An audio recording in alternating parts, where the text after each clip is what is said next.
औज़ुबिल्लाहिमिनश्शैतानिर्रजीम बिस्मिल्लाहिर्रहमानिर्रहीम। आज हम स्टार्ट करेंगे biology of class 9th chapter 1। Biology समझने से पहले हमें ये समझना चाहिए कि साइंस क्या है। चलिए थोड़ा बहुत साइंस के बारे में पढ़ते हैं और फिर अपना मेन टॉपिक शुरू करते हैं।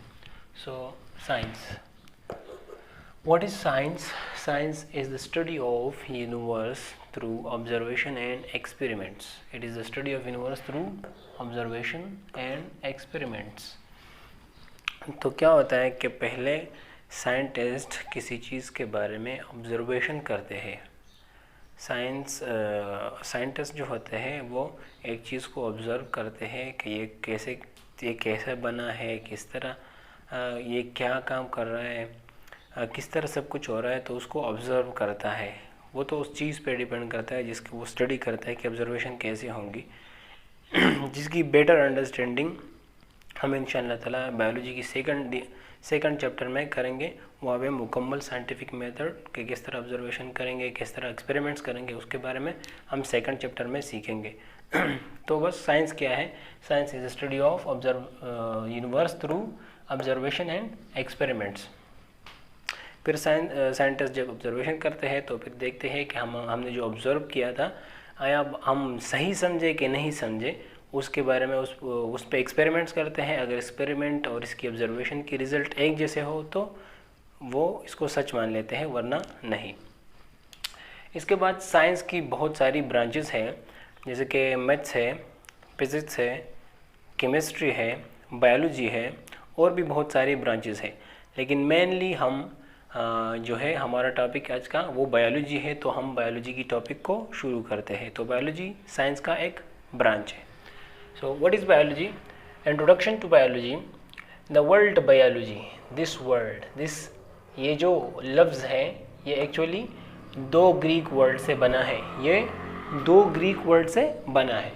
एक है biology is made of two Greek words, जिसमें एक है बायो का मतलब है bio means life and the other word is logos means study.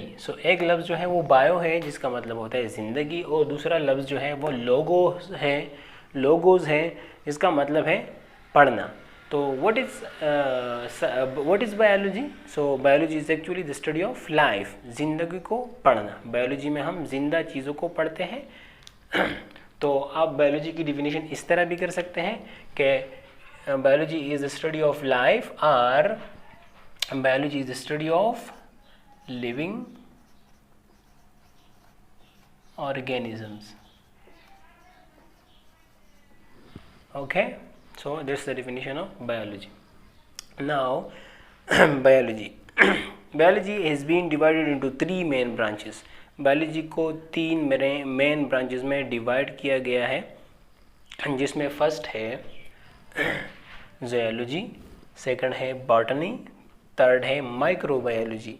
Zoology, what is zoology? It is the study of animals. Zoology is the study of animals से animals के बारे में स्टडी है। एनिमल्स किसे कहते हैं? एनिमल्स जानवरों को कहते हैं ना, जानवर। एनिमल्स जानवरों को कहते हैं। जैसे कि आप देख सकते हैं यहाँ पे ज़ूलॉजी। ज़ूलॉजी आप यहाँ पे देख सकते हैं ज़ू। ज़ू क्या होता है? ज़ू किसे कहते हैं? चिड़ियाघर को कहते हैं ना, चिड़ियाघर। तो हम जब चिड़ियाघर में जाते हैं तो क्या देखते हैं? जानवर ना। तो zoology is the study of animals, जानवर, zoo. Botany is the study of plants. Botany is the study of plants, ये पौधों के बारे में स्टडी है। पौधे, हम यहाँ पे पौधे लिख सकते हैं। जैसे कि जानवरों में क्या आता है? फ्रॉग, डॉग या कैट वगैरह आते हैं। और प्लांट्स में क्या आ सकते हैं? ब्रासिका आता है, पाइन आता है, एक्सेट्रा। अब एनिमल जिंदा चीज़ें हैं तो हम बायोलॉजी में पढ़ते हैं, प्लांट जिंदा चीज़ें हैं तो हम बायोलॉजी में पढ़ते हैं। इसके अलावा एक और भी मखलूक है जो ज़िंदा है। वो कौन सी मखलूक है? वो मखलूक बहुत छोटी है। आप सोच रहे होंगे कि हमने तो नहीं देखा कोई और, अब दुनिया में तो या प्लांट्स हैं या एनिमल्स हैं, चूँकि साइंस की हम भी साइंस के थ्रू एनिमल्स के ग्रुप में पढ़े हैं, तो या तो प्लांट्स है या तो एनिमल्स है, और क्या है। तो और ऐसी मखलूक है जिसको हम डायरेक्टली अपनी आंखों से नहीं देख सकते, उनको देखने के लिए आपने माइक्रोस्कोप का यूज़ करना होगा। क्या? Microscope. So those organism which can only be seen through microscope are called micro organisms. Micro, okay, छोटे छोटे। सो माइक्रो ऑर्गेनिजम्स को तीसरी जिंदा चीज़ क्या है? Micro organisms. सो जिस बायोलॉजी की ब्रांच में हम माइक्रो ऑर्गेनिज्म को पढ़ते हैं वो कहलाती है माइक्रोबायोलॉजी। सो इसमें कौन सी एग्जांपल आ सकती है? इसमें बैक्टीरिया आ सकता है, जो जरासीम है वो। इसमें एक और चीज़ वायरस आ सकता है, और इसमें एक और चीज़ फंजाई आ सकता है। माइक्रोस्कोपिक फंजाई बड़ी भी होती है और माइक्रोस्कोपिक भी होती है, तो हम इसमें माइक्रोस्कोपिक फंजाई को पढ़ते हैं। इसके अलावा और भी आ सकते हैं, जैसे कि प्रोटोजोन आ सकते हैं, प्रोटोजोन्स आ सकते हैं। ये प्रोटोजोन्स भी छोटे छोटे हैं जो सिर्फ माइक्रोस्कोप के ज़रिए देखा जा सकता है।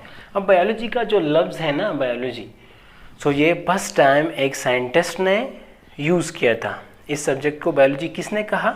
कार्ल लिनियस ने। वो एक स्वीडिश साइंटिस्ट था जिसने 1736 में बायोलॉजी का नाम दिया था, बायोलॉजी को नाम दिया था। उसने कहा था इस सब्जेक्ट को हम कहेंगे बायोलॉजी। इसके बायोलॉजी के जो ये हैं 3 मेन ब्रांचेस। एग्ज़ाम में अगर क्वेश्चन आ गया कि right the main branches of biology, so you should only right these 3 branches. अगर एग्ज़ाम में पूछा जाए कि बस मेन ब्रांच को लिखो, तो मेन ब्रांच ये 3 है। अगर सिर्फ बोला है कि ब्रांचेस को लिखो, तो आप कोई भी लिख सकते हैं, 3 ये, और अगले भी हम पढ़ेंगे 16 जो कि बुक में मेंशन किए गए हैं 9th क्लास के, वो हम पढ़ेंगे। तो आइए उनको शुरू करते हैं। मॉर्फोलॉजी। सो मॉर्फ किसे कहते हैं? MORPH, मॉर्फ कहते हैं शक्ल को। किसको? शक्ल को। सो हम बाहरी शक्ल को अगर किसी चीज़ का पढ़े ना, तो वो कहलाएगी morphology. So it is the study of external structure, ज़ाहिरी स्ट्रक्चर। ये हमने माना लिखा ना, ज़ाहिरी। सो ये ज़ाहिरी स्ट्रक्चर के बारे में स्टडी है। जिस तरह हम ज़ाहिर क्या होता है? शेप होता है किसी चीज़ का, फॉर्म होता है, कलर होता है, टेक्सचर होता है।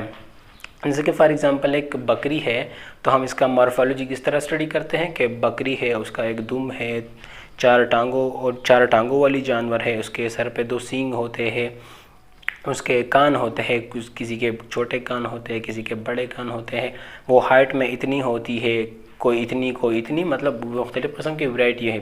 तो ये सारी मॉर्फोलॉजी की स्टडी है। फिर इसके बाद आती है anatomy. So anatomy is the study of internal structure. तो हम एनाटॉमी में क्या पढ़ते हैं? Internal structures. फॉर एग्जांपल वही बकरी है, उस बकरी को अगर लाया जाए, उसकी सर्जरी की जाए, उसकी पेट को खोला जाए, मतलब पहले ज़बह करो फिर पेट खोलो, तो अंदर क्या देखने को मिलेगा, अंदर जो चीज़ें पड़ी हैं उसके पेट के अंदर, तो उसको हम बायोलॉजी की सब्जेक्ट में पढ़ते हैं। जैसे कि आप उसमें क्या देख सकते हैं? आप हार्ट देख सकते हैं, यहाँ पे हार्ट देख सकते हैं, लंग्स देख सकते हैं, किडनीज देख सकते हैं, ओके।